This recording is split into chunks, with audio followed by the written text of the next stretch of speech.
You remember the time Kent went out there and we met all these people back east? They come in and pay big money to get packed back in. Mm-hmm. They come every year, and they had just like a motel set up with a camp. They had everything you'd want in town. And here we're over there, this big lean-to out of canvas tied with a tree. We didn't even have a tent. We just had a big canvas and windbreaker. And the next morning, anyway, Kent and all this, they said we're going to go hunting.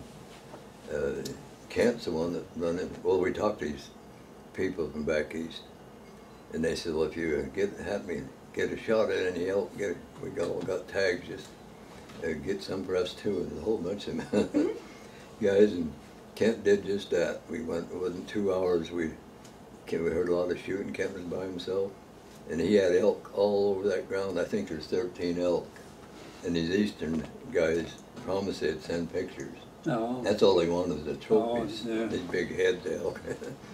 I think it was 13 heads. Kent killed all of them. Just fill that camp's tags.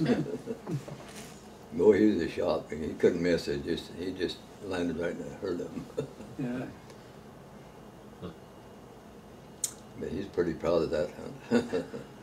How did you guys all learn to shoot? From Dad. Did you actually give just lessons? Experience. No, just out hunting. Gophers. Yeah. One time we were up in that same big Georgia country with Kent and Dad, and I don't know if you were there, Lynn, but we were deer hunting, actually.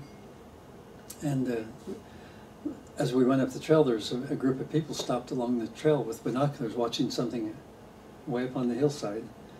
And I don't think we had any binoculars, and Kent says, can I borrow your binoculars to one of the guys? And Kent looked at it, and just then the deer turned, and he could see. They had to be bucks.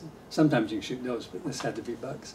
And when it turned its head, he could see the sun glinting off its antlers or something. And so Kent walked up a little ways to where he could get a good view, he thought, and he shot it and got it. And then that was one deer, and then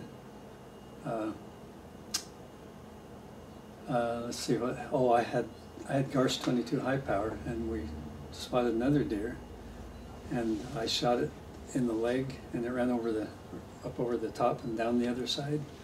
And then I don't remember who finished it, but Kent put that deer on his shoulders and headed back over the mountain and carried that deer back over the top and back down to where our horses were. And it wasn't a huge deer, but I just never forget Kent picking the deer up and around his shoulders. I've carried him that way myself, but not as far as he did. But he was a husky, strong guy, and he just packed him right out of there. He carried one like that for me one time, and he was strong, and he just said, I said, how are we going to get this big devil out of here? And he said, can you carry my rifle? And I said, well, you're all right. Like he said, over shoulder, and he packed it out, didn't stop many times either. It's quite a ways back. Kent was quite a hunter. Yeah, he was. He's good.